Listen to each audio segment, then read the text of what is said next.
Hello, hello, hello, hello, hello. Can everyone come to the front, please? Let's take the seats here. Let's grab a drink. We're about to have a nice hour-long sit-down interactive chat and informative, educational, and exhilarating session with Graham Codrington.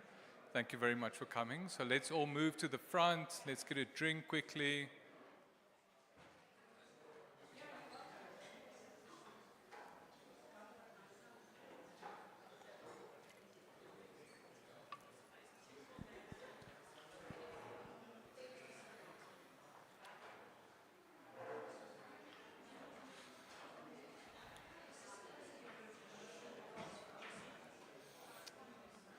All right. Welcome, guys. Welcome, and thank you so much for coming. Hand of applause to all of you. This is our first.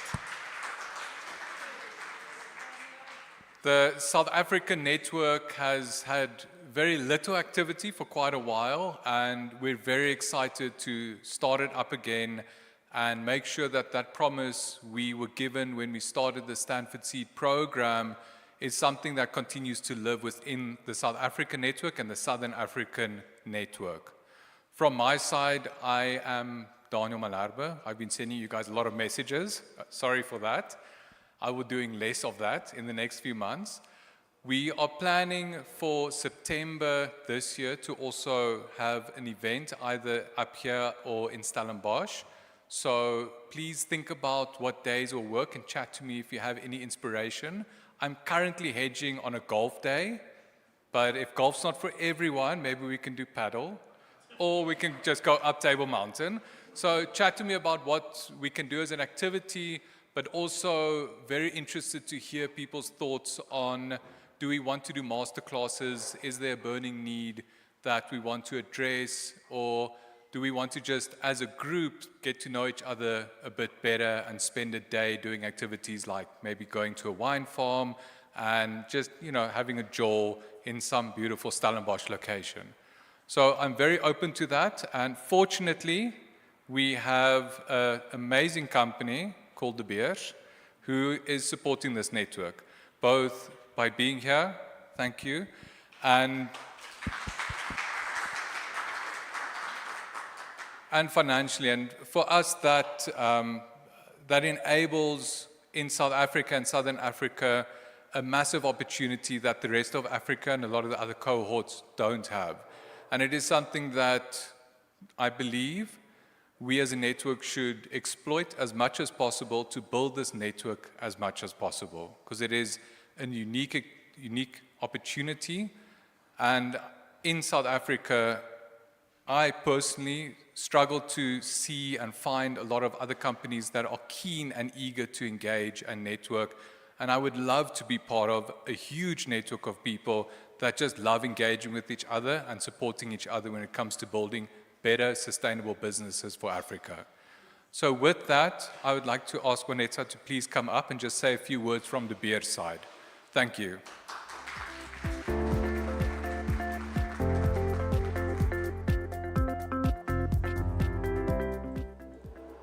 Good evening. Good evening. Do we still have election hangover? Not? Okay. I'm going to say a few words as he has asked, not long words. My name is Juanetta Musinyi. I work for De Beers. I think there's few previous cohorts who never really got to interact with ourselves to just understand where we come in. So basically in 2017, we started negotiating with Stanford to bring Stanford Seed to Southern Africa. And in their plans was East and West Africa, but they didn't have an appetite for Southern Africa. And I think some of that reason is that we sometimes behave as the rich cousins of the continent. So it does not attract donor funding where Stanford comes in and is funded by mostly donor funders from the US and other economies. So as De Beers, after visiting Stanford and appreciating the program, what is impact in East and West Africa, we saw it fit to bring it to Southern Africa, where we have operations in South Africa, in Limpopo, in a mine called Venetia, which is excitedly going underground starting this year, and in Janeng, Orapa, and Lethakan in Gaborone, and other 2 operations in the sea in Namibia, and still open pit as well in Namibia. So one of the struggles with this program has been now building the network, because for us was establishing, making sure that we first get the 20 that goes to every year. And it's been a struggle. South Africa, not much, but Namibia, I think if we look at the numbers, I think, where's Bakang? I think we have 5 so far since we started. So we spend a lot of time trying to find more entrepreneurs in such economies. And we sort of, in that process, forgot about the network. And I think with meeting some of our network leaders, such as Martin, with our current CEO, one of the emphasis was we need to make sure that we have a resource that really specifically looks after the network. Because I think most of you have met Changu. She's in Ghana, so you can imagine if she was in Ghana and there was no one managing the network, that was the gap. And we're glad to have Bakang stepping in to make sure that we have the network going. Unfortunately for him, he's awakening a sleeping giant. And I'm sure we might be young, but I know the Southern Africa will soon be equal to Western East Africa, soon. Guaranteed from you guys. So, thank you. Thanks to the host. I think this event will act as a launch pad to more events, and we are here to partner the same way we partnered to make sure that all of you guys has an opportunity to go to Seed. We'll continue to partner to build the network together. Thank you.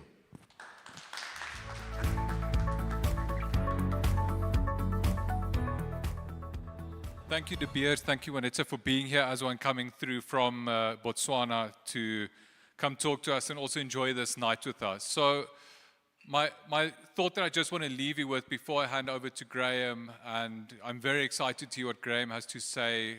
He's a futurist. He's going to tell us how we're going to solve all the problems in South Africa. Very excited about that.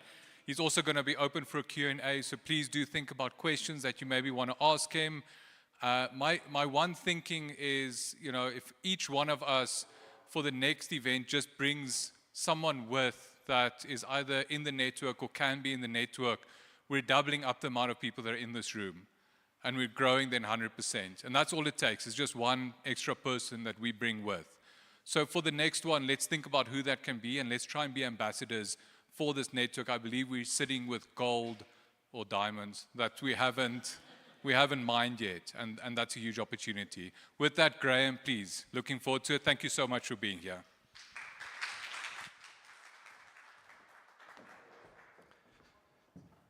Thanks, Daniel.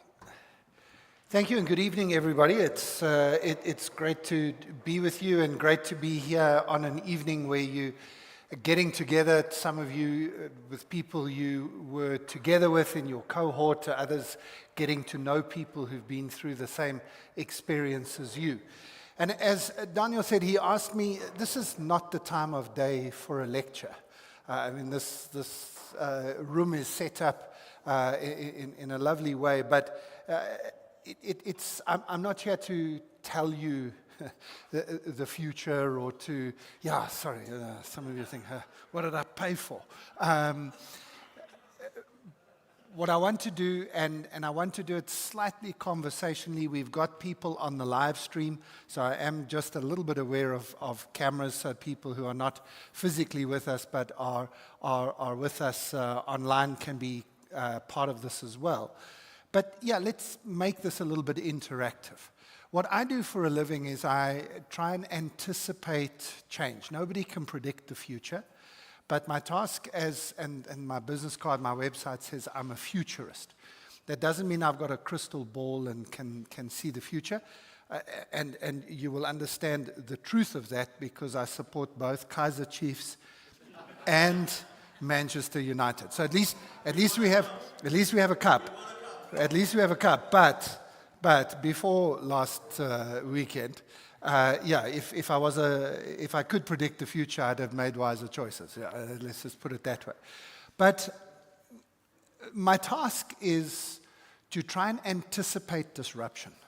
That's the key. I think we live in a world today where if we understand that word disruption, it's a word we throw around a lot, but what disruption means is that there are deep structural changes taking place in the world around us. By structural changes, and I'm sorry to our sponsors here, but De Beers is the perfect example because one of the things that you might or might not be aware of is we can literally make diamonds now. And so these are not fake diamonds, but they're just diamonds you don't have to dig out of the ground because it's compressed carbon. And we've got the technology and the know-how to make it now. So what does a De Beers do in that situation? They cannot just simply say, well, we dig the stuff out of the ground and everybody's going to always want that, because that's not true. So luckily, De Beers is very smart people who understand what they're doing, but they've in a disruptive period that if they just sit and say, well, we'll just keep doing what we've always done and we'll do it better than we've ever done it before, you could still end up not existing. And so that, I believe, is where almost every industry, almost every sector, and almost every country is. I think we're at a moment of deep structural change in human history. And so if I'm asked by companies to come and work with them, or governments even, and they say, well, what's the future going to be like? I think they're expecting me to give them a list of all the things that will happen, pick a date, 2035, 2052, whatever, and now that's job done. Then I can leave and they can carry on with their plans. But the latest research that our team has done, I'm really excited to share with people. This, by the way, and I said to Daniel I'd do something special. This is the first time I'm ever doing this presentation in public. So you're getting something, if the people who didn't arrive here this evening, if they're watching on the recording, they missed a world premiere of something. But it's brand new research because we believe, and it might be a weird label. You might be wondering, what is this? And the label is very much got to do with the concept of the elephant in the room. And it's a phrase that is used in different languages in different ways. I think in Africa and certainly in English, the elephant in the room is something sitting there that we sort of don't talk about. And in business language, it's a highly probable, high impact catalyst for change that although we know it exists, what are we actually doing about it? Where do we see it in our strategies? Where do we see it in our business plans? And so we know it's happening, we know it's coming, but it's almost like, well, there's other stuff to do, there's too many, and it's just a little bit beyond the horizon, so it's not right in your face.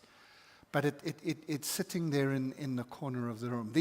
The other reason that we like this analogy of the elephant in the room is the old ancient Persian poem from Rumi, which you will know in many ways is an elephant in a dark room.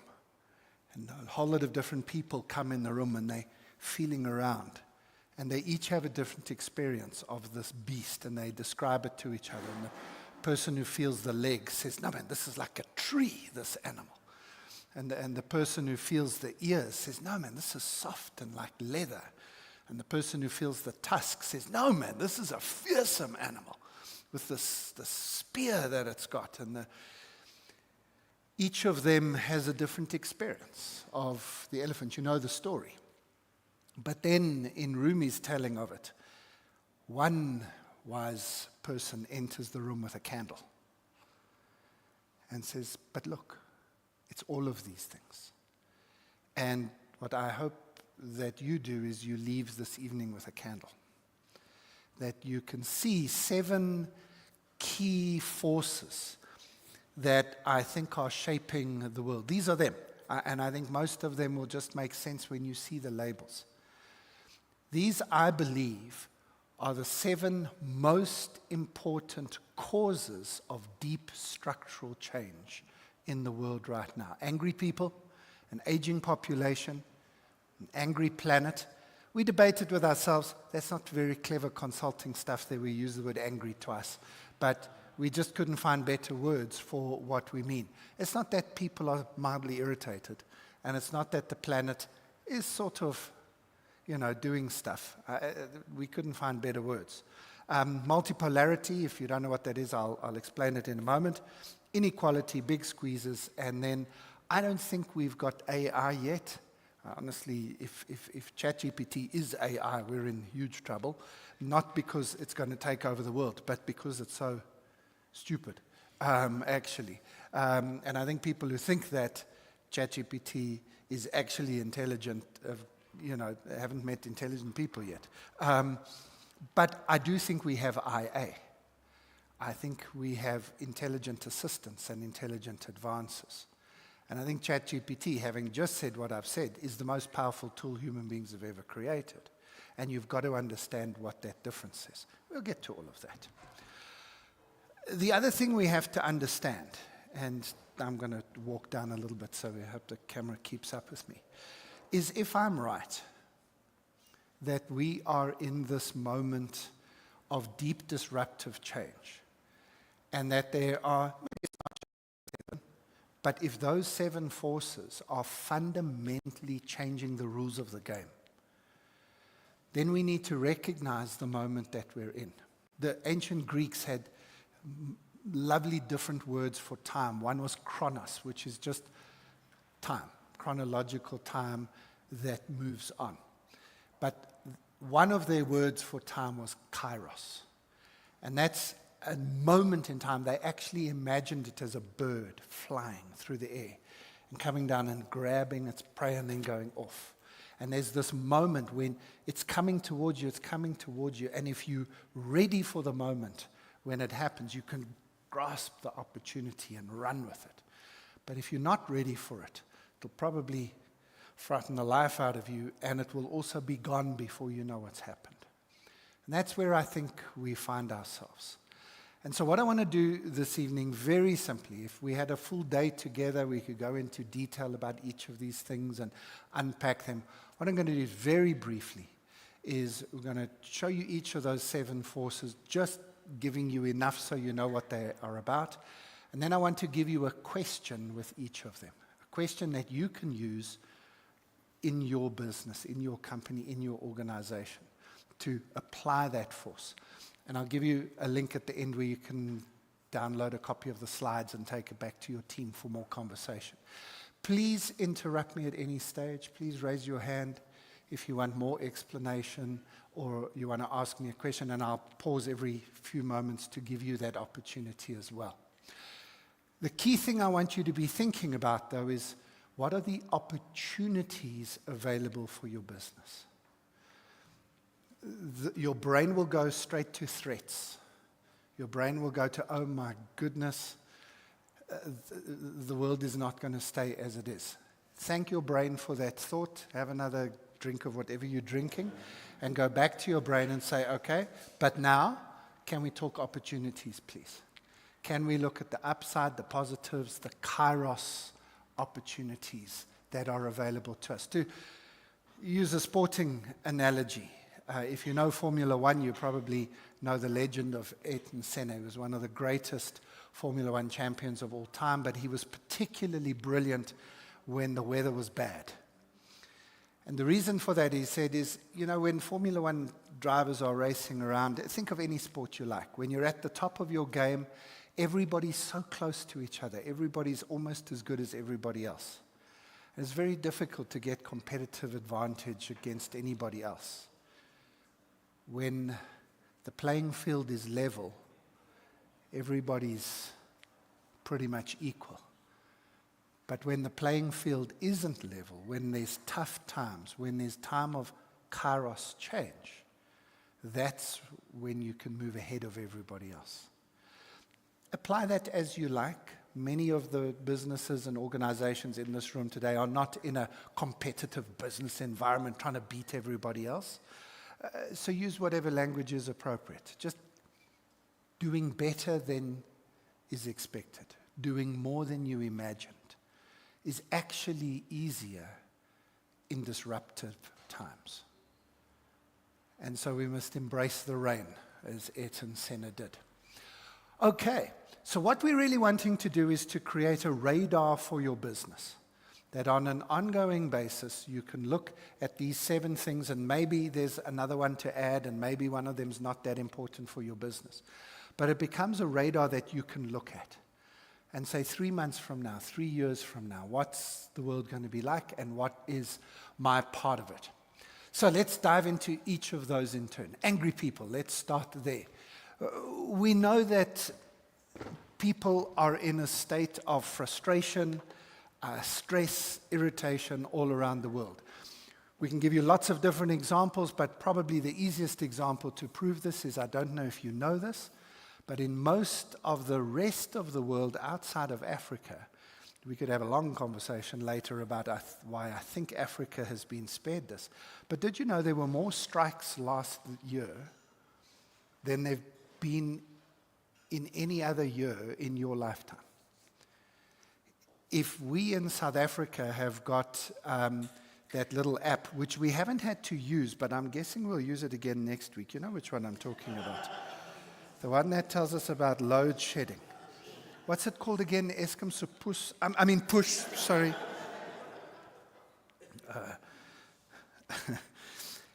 England had an app, or has an app, that tells you when the public sector unions are on strike.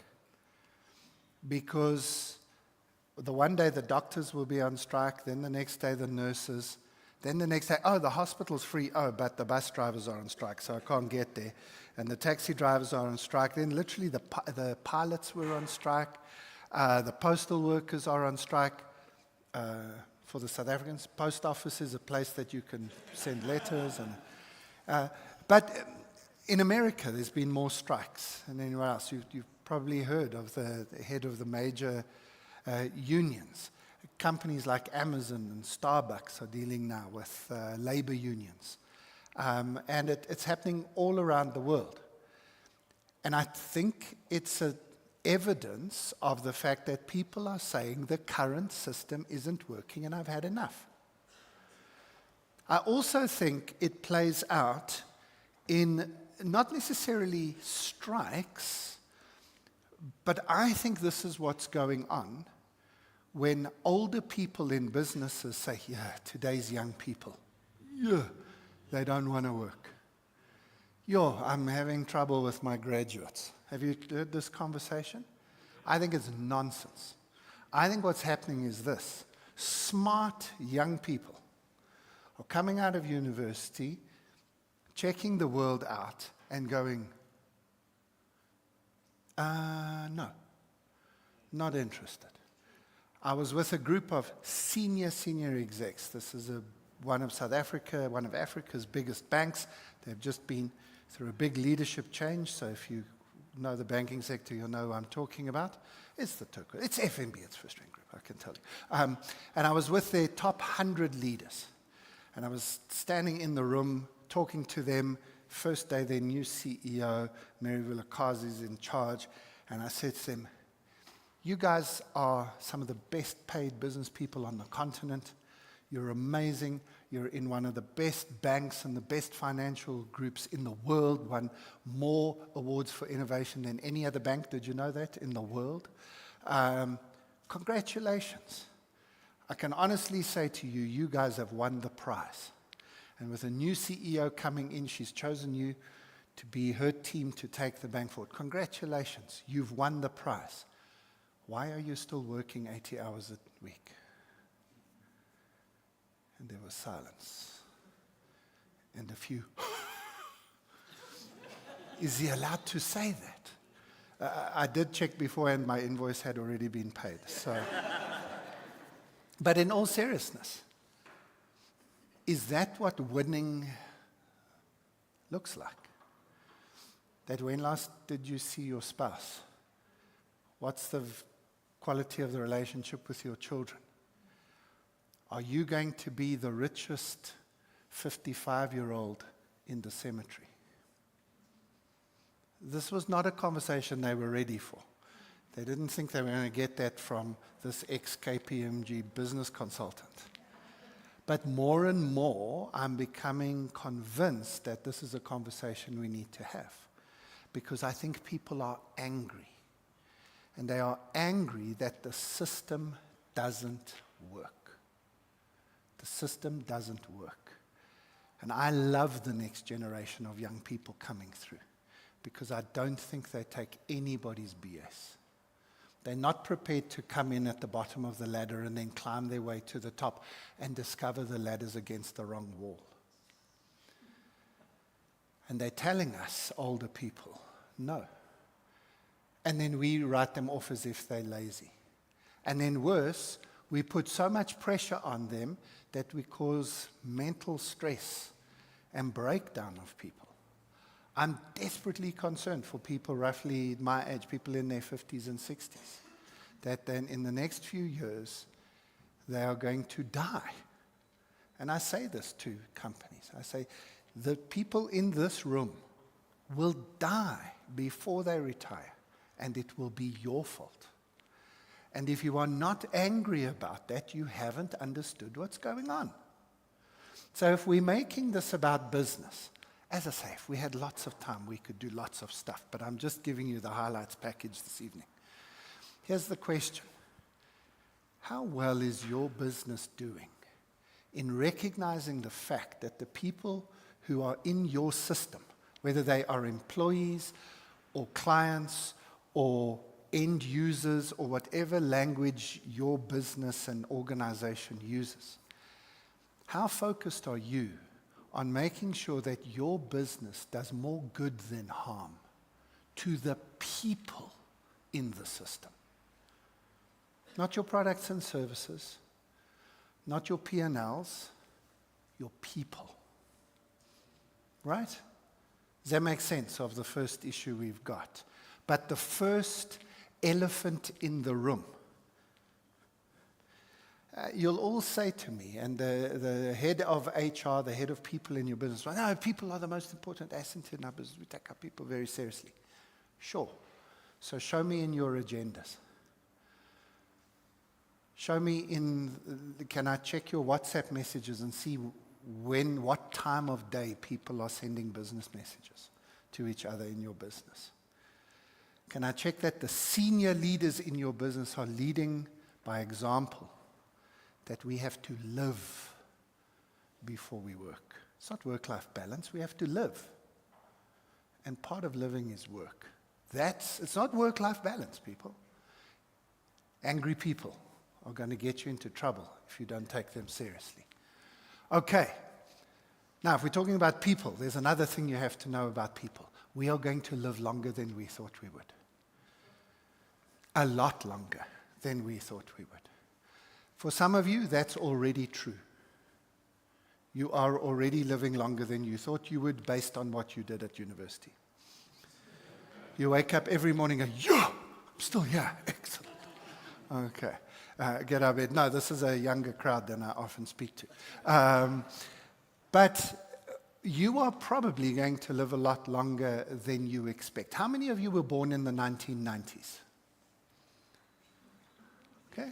There's a few. I was hoping there would be a few. Ladies, you had a perfect opportunity here.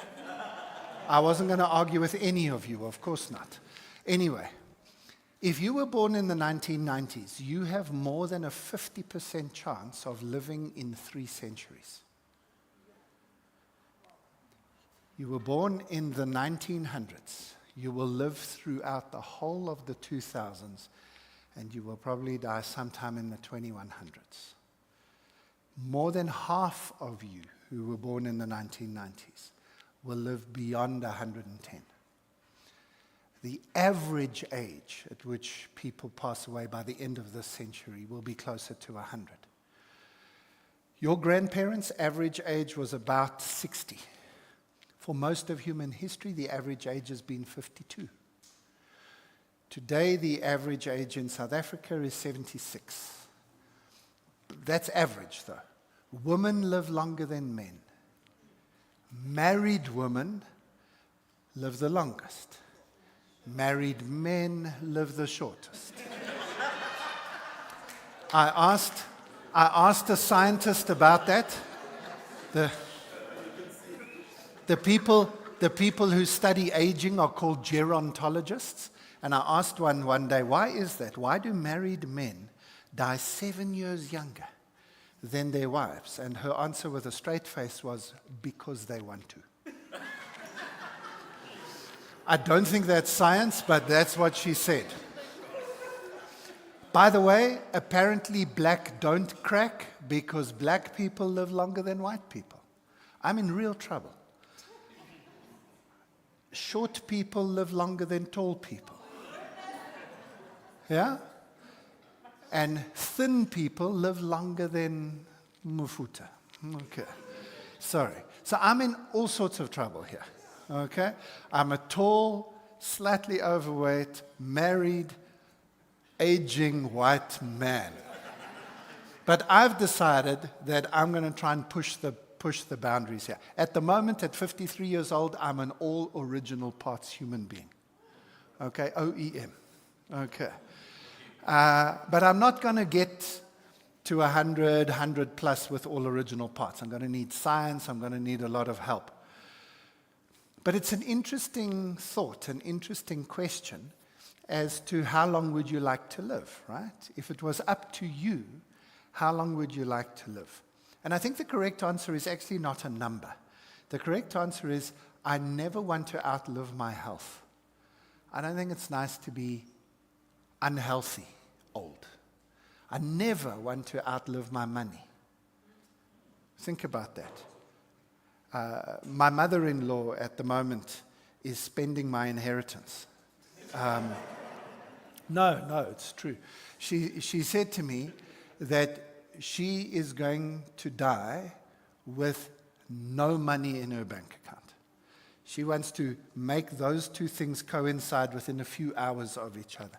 In fact, the way she said it to me, she said, Graham, my last check needs to be made out to the undertaker, and I want it to bounce. Okay. And I think she'll get it right. She's my mother-in-law, after all. But imagine that this is what 100 looks like. So we've probably got a picture of what old looks like. But imagine you could be younger longer. And imagine you could manage your finances, your relationships, your health, your happiness in such a way that you could be younger longer. I think most people would choose that. We're designed for life. So the question, of course, to ask yourself is, how does this change your view of the marketplace you're in? If I'm speaking to First National Bank and I'm speaking to their home loans department, and I say to them, imagine a woman comes in and says, could I have a home loan, please? And they check her ID number and they realize she's 76 years old. What will they do? I mean, they're going to laugh at her at the moment. What should they do? I think there's two simple questions. The first question is your mother still alive?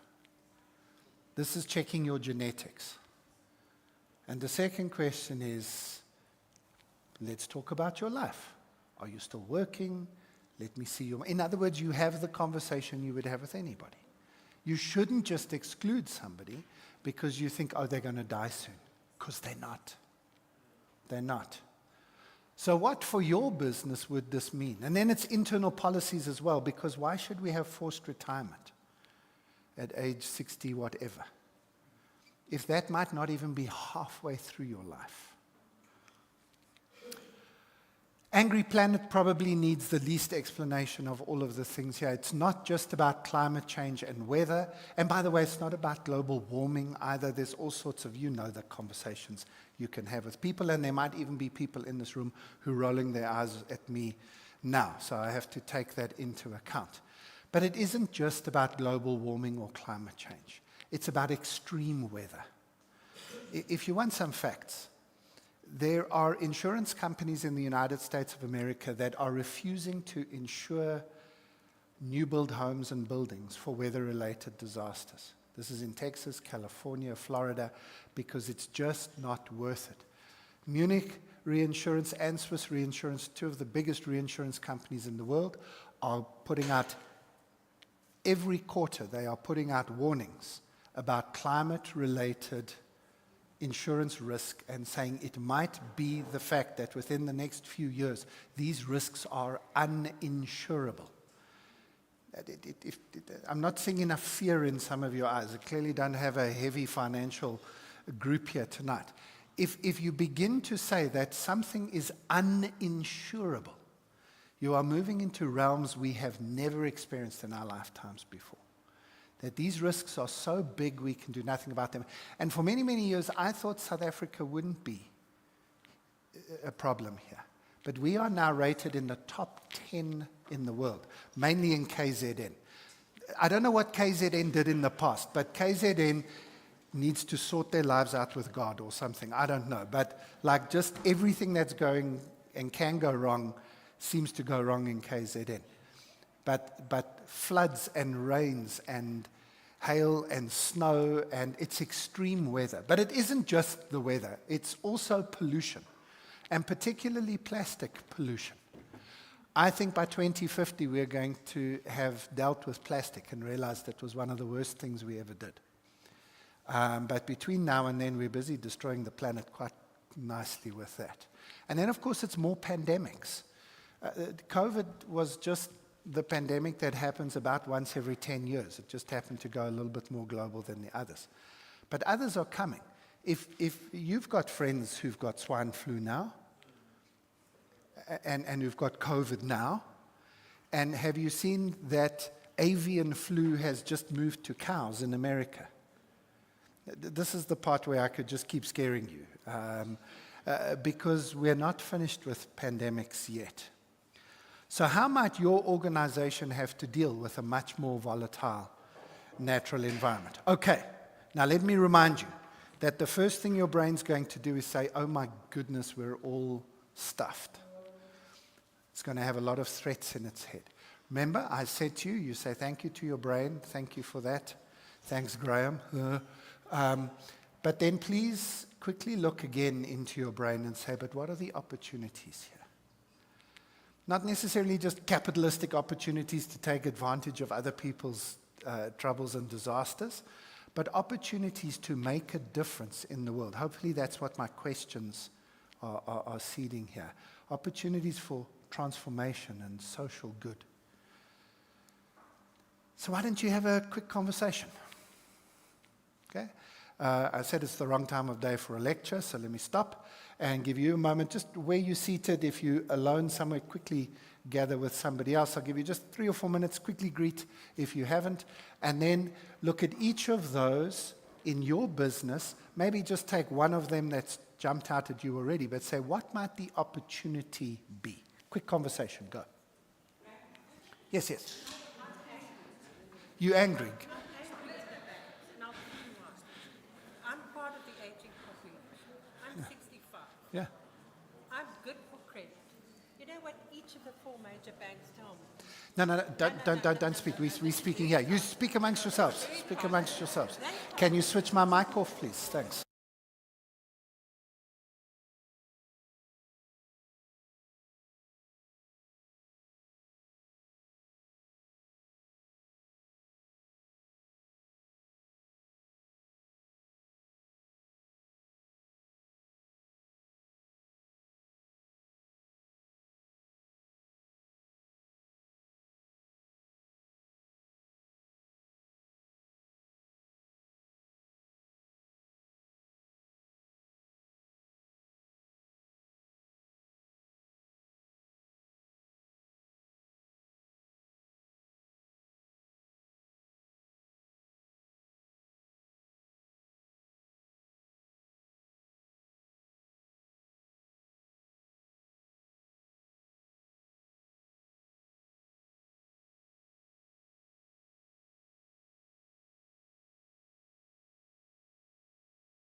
Have you got a handheld for me?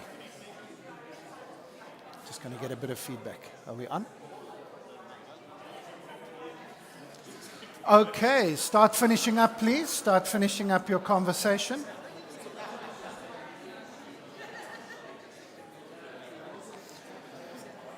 Okay, I'm not going to go around and get feedback. Sorry to interrupt your conversations. There's going to be a lot of mingling time afterwards, and I hope that this feeds in. I'll walk around. And this feeds into those conversations. I'm not going to go around and get feedback from every single person, but did anybody have like a real wow, like a aha conversation that they're just prepared to share? Some of you are still having your conversations. They're too deep. That's great.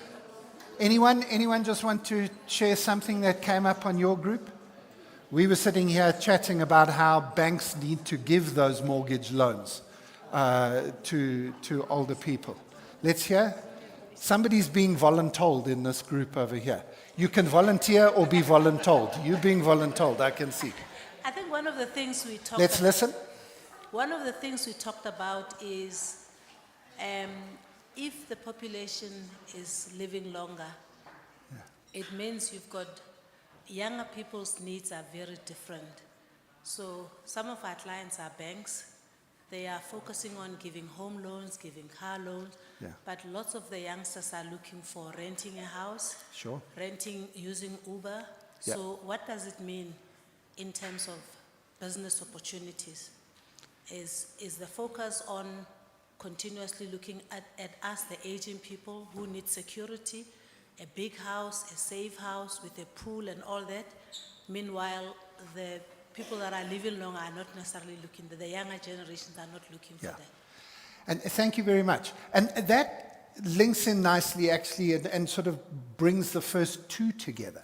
Because I think one of the reasons for people being angry or at least frustrated and stressed is that we kind of think there must be a formula.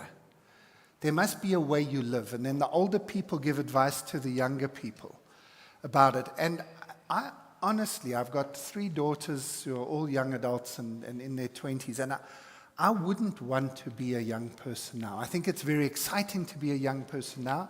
And I'm very excited to support the young people now. But I think it must be very difficult to be a young person now. Because I think the world is different from all of the advice and instructions and information you've been given by the older generation. And then you've got the systems that are set up for a world that actually doesn't exist anymore. A world which says, no, when you get your first job and you're starting to settle down, then you should buy a house.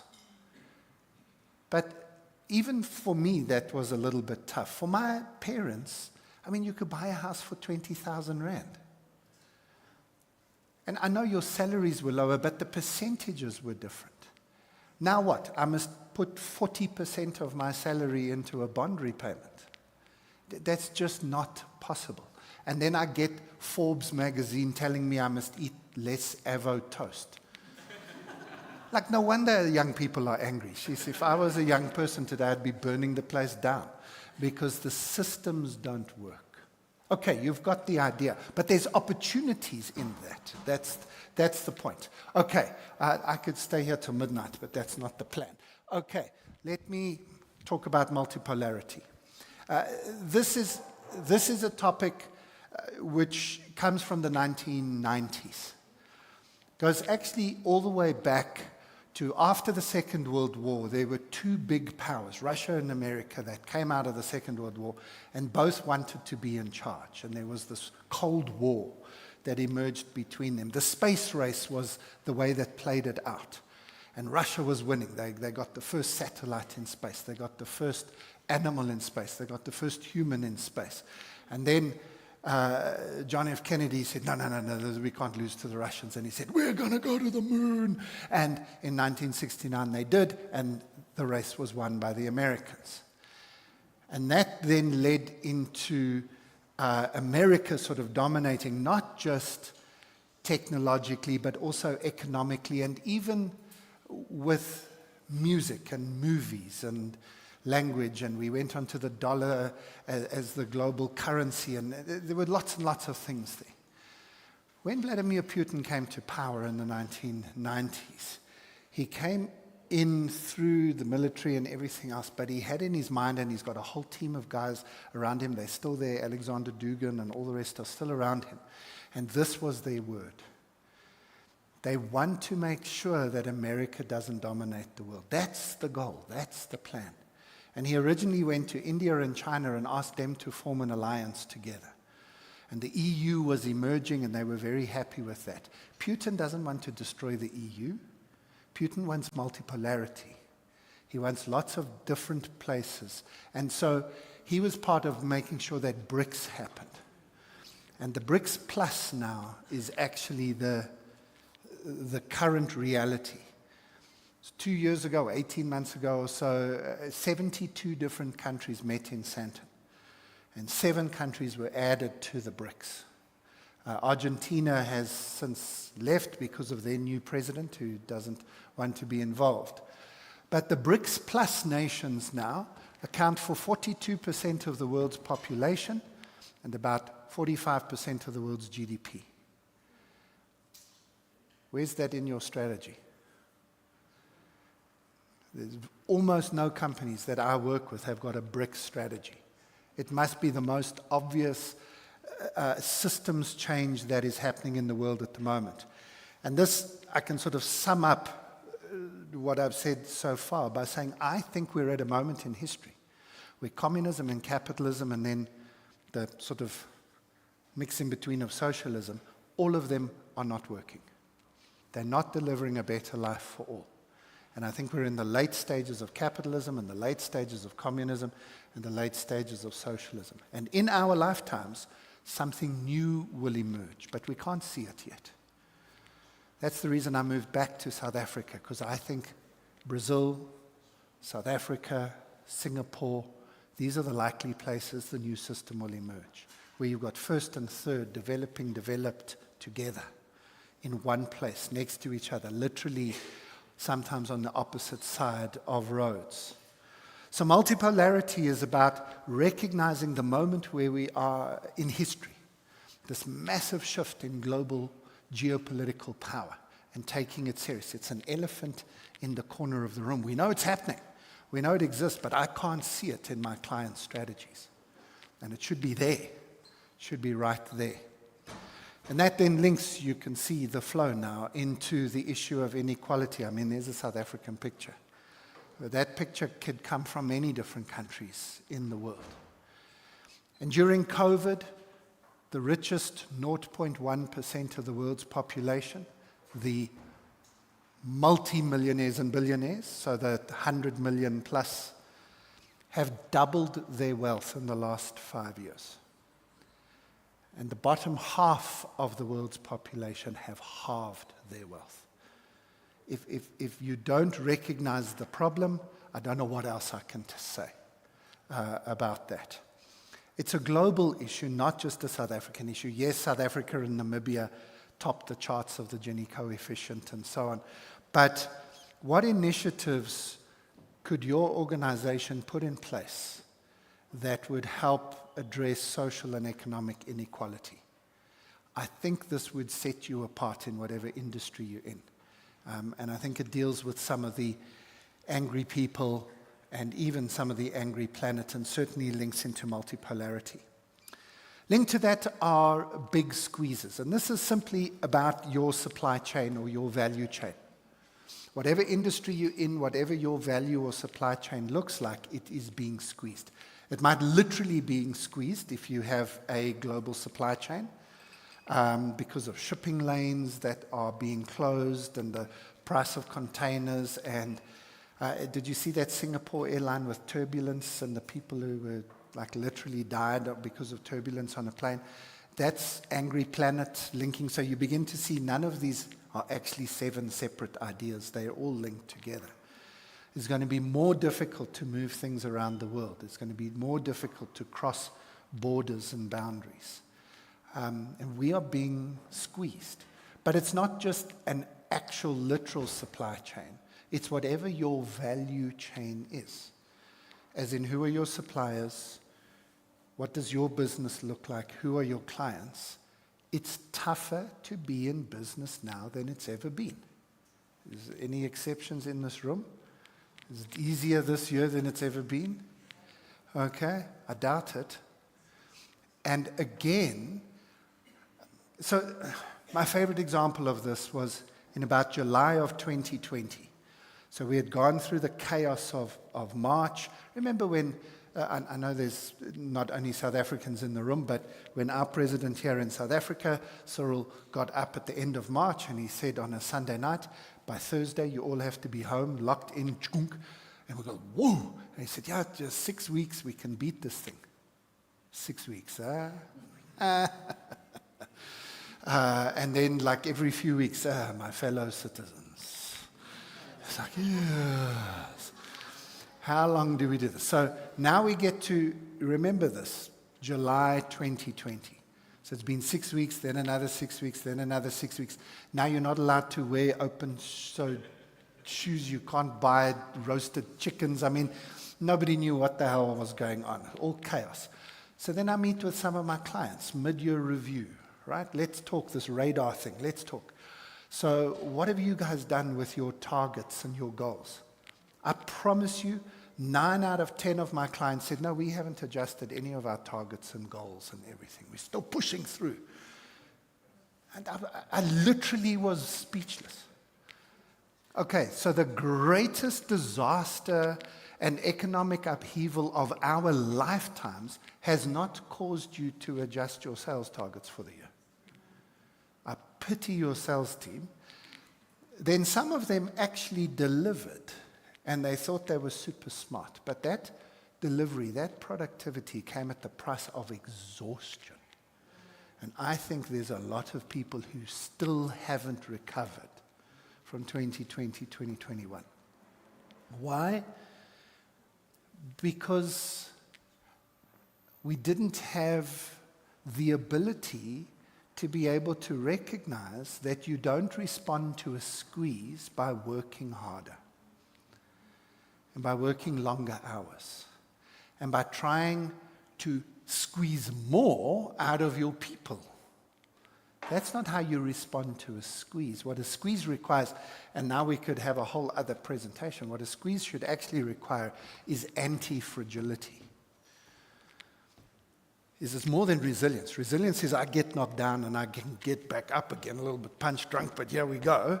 Anti-fragility says, if you squeeze me, I'm going to get stronger. And I don't hear any of my clients talking about what that looks like and how you deal with a squeeze. But then, because I don't want to end in the most depressing way, intelligent advances is a nice one to finish with. We could go into cliche mode. There's the 4th Industrial Revolution. Now let's call it the 5th Industrial Revolution. Whatever the labels are, that's less important than saying, I think we live in a world where if you're doing all the stuff where you misunderstanding big squeezes and equality and angry people, you are thinking that what happens next is we automate our people. Whereas I think that what happens next is that we don't just do what we've always done, but now we use machines and automate it and do it faster and cheaper. I think we find ourselves at a moment in history where we can revolutionize our business models themselves. And that's the thing I think we should be looking to do. I think if you want a word, we need to be bionic. Bionic is about humans and machines combining. It's not automation, it's augmentation. It's about what do the humans do best, what do the machines do best. So if people are thinking that the technology revolution is about productivity and efficiency and automation, I think they fundamentally misunderstood the moment that we're in. And I think they haven't understood there's a kairos opportunity available here. So what does bionic look like in your industry? I've taken even more time than I planned to, but this still feels like a whirlwind through the 7 elephants in the room. The 7 things that I think are the most disruptive forces. And the big disruption is actually that they're all happening at the same time. It's the convergence of all of these forces. It's actually like just one. There is not an English translation for mengelmoes. Yeah, just one mush of change. I think these 7 labels might be useful, and I hope that the 7 questions I've given you would be helpful to create a radar that you can come back to as a business. Maybe once a quarter is enough. But just check in and say, what are we doing? Where are the opportunities? Have we got our brain switched on to what's happening? And hopefully that will give you something to talk about with your team. Let me end with this. And then there's plenty of time for questions. In fact, let me not end. You've now seen it, but anyway. Let me pause there. Questions? Comments? Some of you, the only question you've got is the bar open? And that's a good question. It is, and we can go there next. But any questions for me? Don't be shy. Well, thank you. That's not a question, but I appreciate it. Thank you. Good. That was the idea. That was it. Now we go. Now you've unlocked me. There we go. Thank you. We can just start there. There was another one. I can grab this mic and bring it across to you. Go for it. If you've got a mic, speak to me. Mine is just to take you back a little bit. Yes, Can you please. just maybe re-explain that multipolarity slide again? So multipolarity, and the best way to describe it is what's in Putin's head. Putin hates the fact that America won and Russia lost. And if without saying I'm a supporter of Putin, let me say he does have a point in that the world shouldn't be dominated by American values. Again, we can have lots of, I don't know all of you, and I have to be careful as a public speaker. But I look around the world and I have a look at the list of things that America's done. And Stanford Seed gives a thumbs up, right? Okay, that's American, and let's not mess around. But yeah, there's a whole lot of other things they're doing where I say, it might be better if you stop doing that. And what he doesn't want, Putin, so I'm making it personal about one person, but it's a bigger thought. I think Xi in China is doing a similar thing. I think Modi in India is slightly less concerned about the rest of the world than his own country at the moment, but I think it's similar. I think the Middle East is showing this as well. The Middle East is a remarkable place with remarkable energy at the moment. And some incredible changes taking place in places like Saudi Arabia and so on at the moment. Because I think people have just stopped saying, we're going to follow America. That everything America's done is great, we just need to copy them, the world will be fine. People are saying no, actually. And so multipolarity says, where else do we look?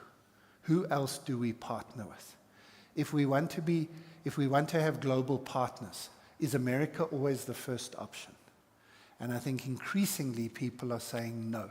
And here in South Africa, personally for me, you decide your own decisions, but for me, South Africa going to the International Criminal Court on behalf of Palestine, possibly one of the proudest moments I've ever had as a South African. Because a country as big and small as ours is understood the consequences of doing that, which is you're kicking the bully. You're kicking the bully. And now the bully will come for you. I think Naledi Pandor was smarter than that, actually. I think she gave the bully warning. And I think the bully said, yeah, actually, let's dance. So I think we're fine. But I think South Africa sits in a very interesting space. By the way, I think Botswana is even better than South Africa at this. We're friends with everybody. Think about it. We're friends with everybody. There's nobody who hates us, except Israel maybe at the moment.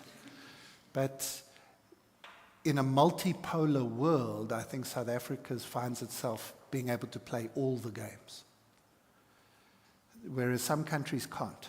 They've chosen a side and now they're stuck on a team. And so does that help? So I've done more than answer your question, but I've expanded the concept. So for me, if you then relate that into a question, it's, and apologies to say this to the Stanford Seed networking thing, but if you are looking for where are your partners, and where do you go for your learning, and how do you engage with the world, it can't only and always be America. And I'm not saying that as a chirp to Stanford, obviously, or to any of you, but open our eyes and have a BRICS strategy, and take everything America will give you. Okay. Good evening. Thanks, that was quite insightful and thought-provoking. When looking at these elephants, and I think I'm one, I'm trying to keep up with the pace of things, and what struck me was when you said all of these elephants are converging at the same time. Yeah. Have you guys given some thought to how that plays out and affects time and our perception of time? Because it seems as if there's not enough time to do anything these days. But it might be because of all of these, the multitude of changes that are happening simultaneously. Sure, what a great question. Love that question. I did, as part of my first degree, my BCom, I got special permission to do philosophy. So now you're taking me back into that part of my brain, and I love it.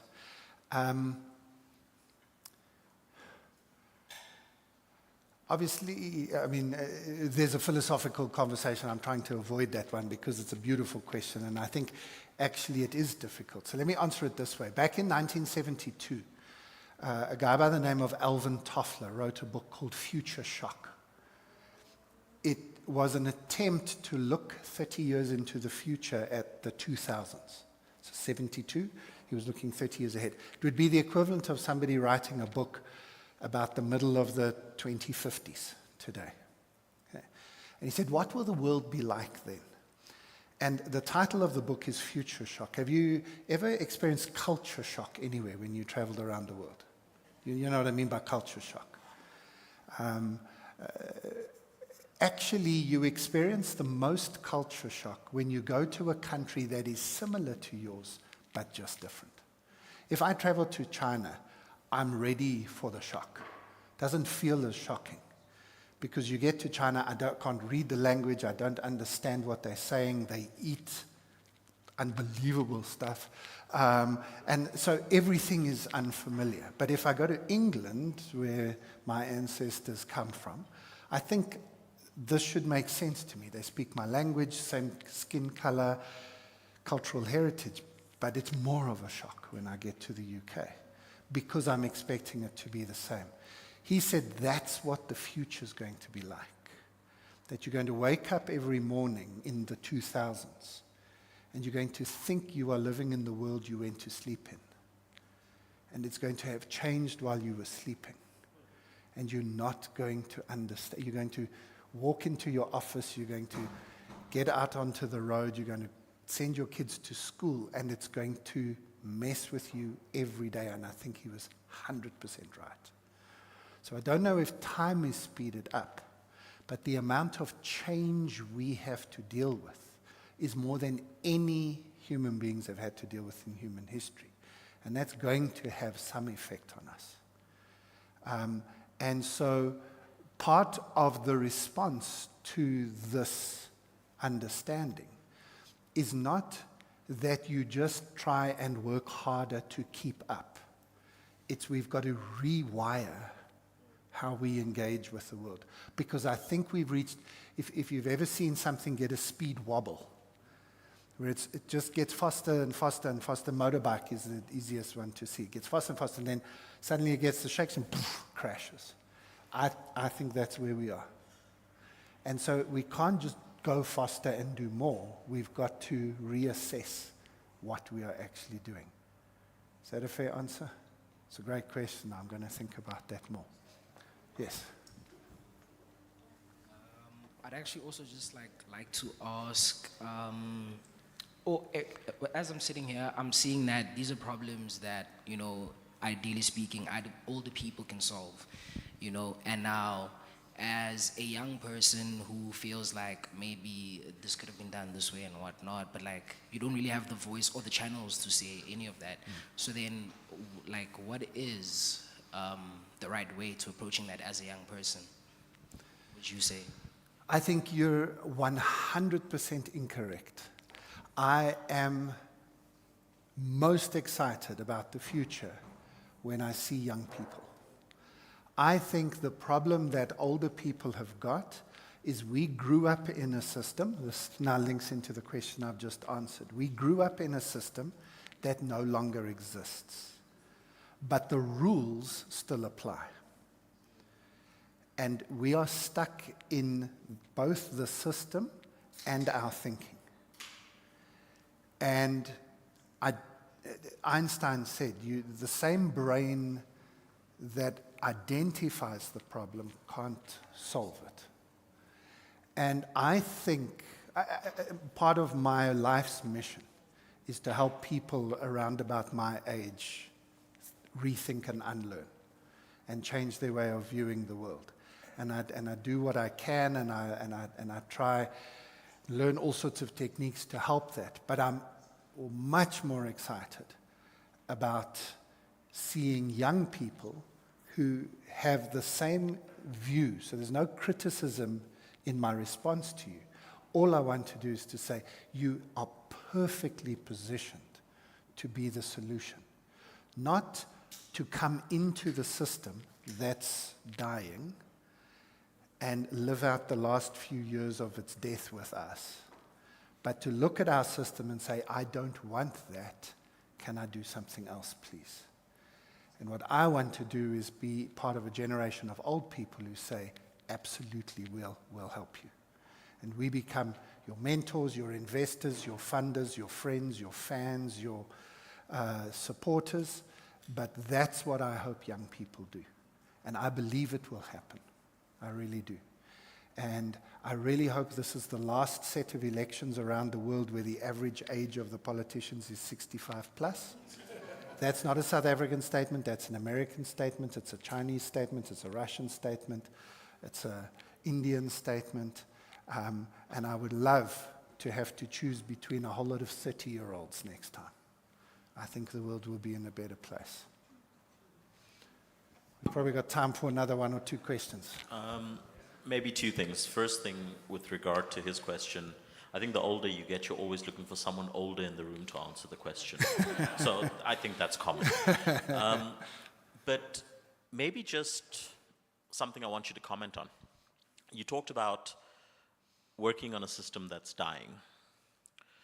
Corporates a couple of years ago realized a 10-year planning cycle was no longer feasible. Exactly, yeah. And they brought it down to 5 years, 3 years. I'm of the view potentially now, based on all of those things you put there on the radar, they might not be a specific planning cycle.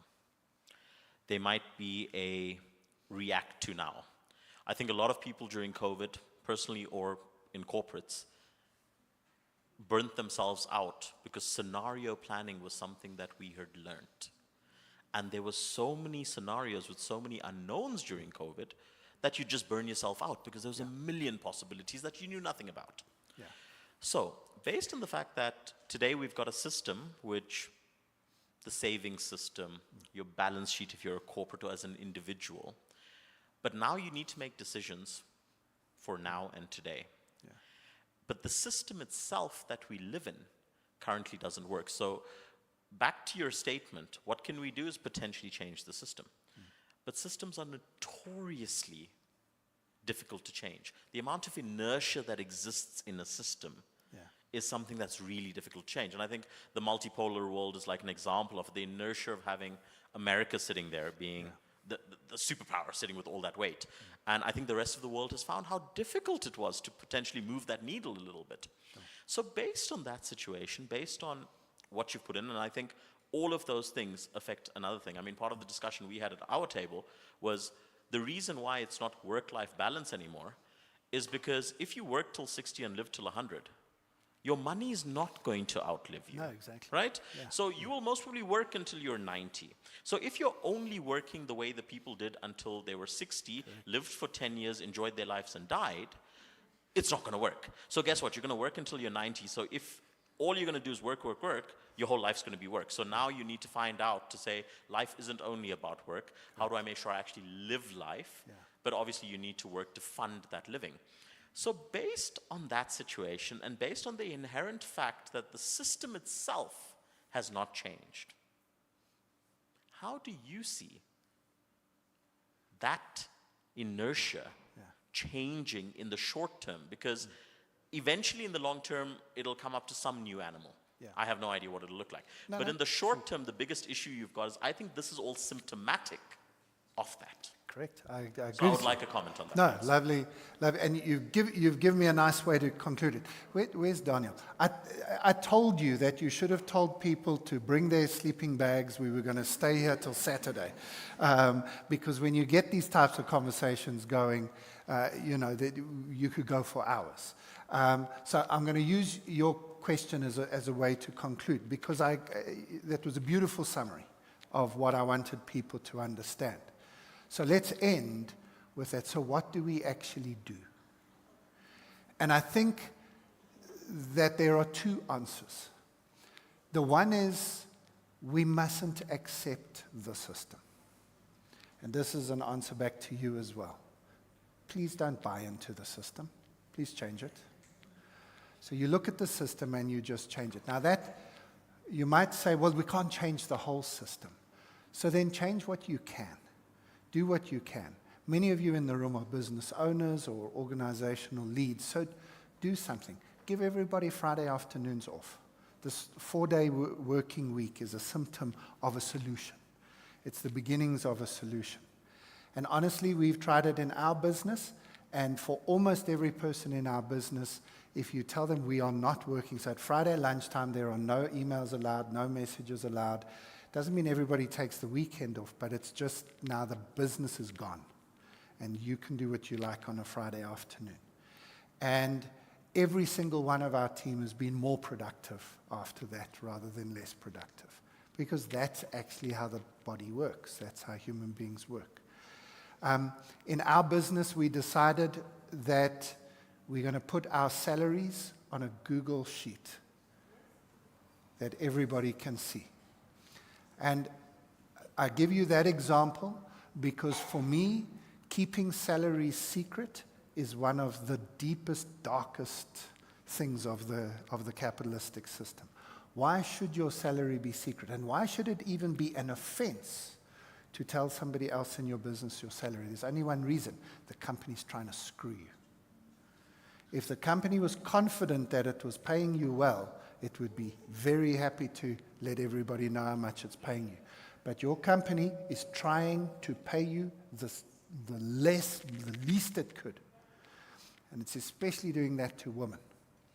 And if we just had everybody's salary on a Google sheet, there would be conversations. And so it might feel like a weird answer to your question, but what I'm saying is, I think the solution is experimentation, trying things, sometimes a bit of shock therapy. And I think if we do that often enough and for long enough over the next 5 to 10 years, the system will change because the system is ready to change. That's the point of this presentation. And then the quote there is, you don't wait for a system to change, you change it. And my guess is there's enough people in this room with that attitude that we could actually do something. So as this is the first time you're meeting together as a network, when you meet again for the second time and then the third and the fourth and the fifth, tell each other what you're doing to change the world. That was the point of the program, right? So what are you doing to change the world? If you'd like to stay in touch with me, that's how to do it. I said I'd give you a copy of my slides. If you're interested, that link in the top there or the QR code will get you to a page where you can download my slides. There's a few other resources I've put there for you. I'm not trying to sell you anything. It's all for free. Go and get it, use it, and change the world. Thank you very much.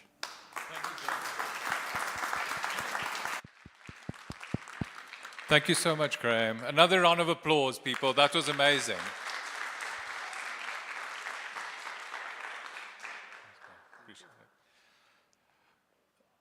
I'm glad that we saw some more of the cohort coming in while the session was going on. I hope it wasn't too late for you guys and that you all saw the value. I wanted to quickly add one anecdote to the question from the young gentleman in the front.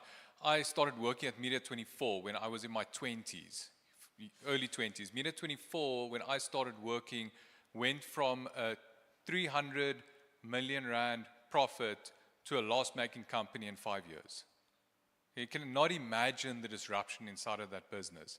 And as a 20-year-old, I had to go into a lot of rooms and say, I'm now head of digital for media. I need to change things. We're going to make websites and social media and build apps. And every room I walked into, be it Huisgenoot or Drum Magazine or Landbou Weekblad, everybody was so angry at me. It's like, guys, why? I'm here to help you. This is not my fault. I didn't change the world, but they had that future shock thing. They could not see past their blame and their anger. And that's something that I still reflect on and say, I wish I saw then that the opportunity is actually so big still in that business, but I was so locked in all these angry people fighting with me. And I should have just said, I'm not here to solve your problem, I'm here to build something new. And I think that's kind of the mindset, right? And Graham, thank you for that. So, yeah.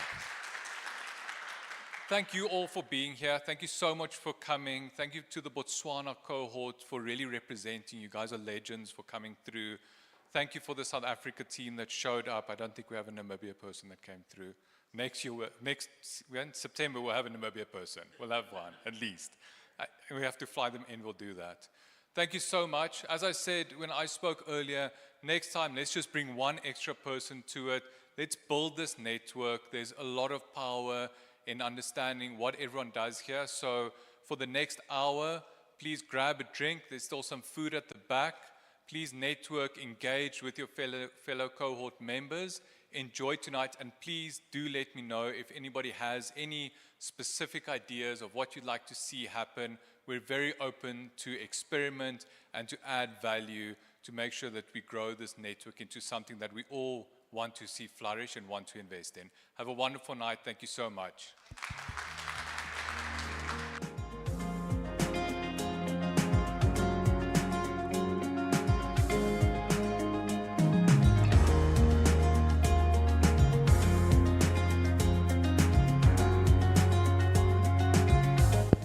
Sorry.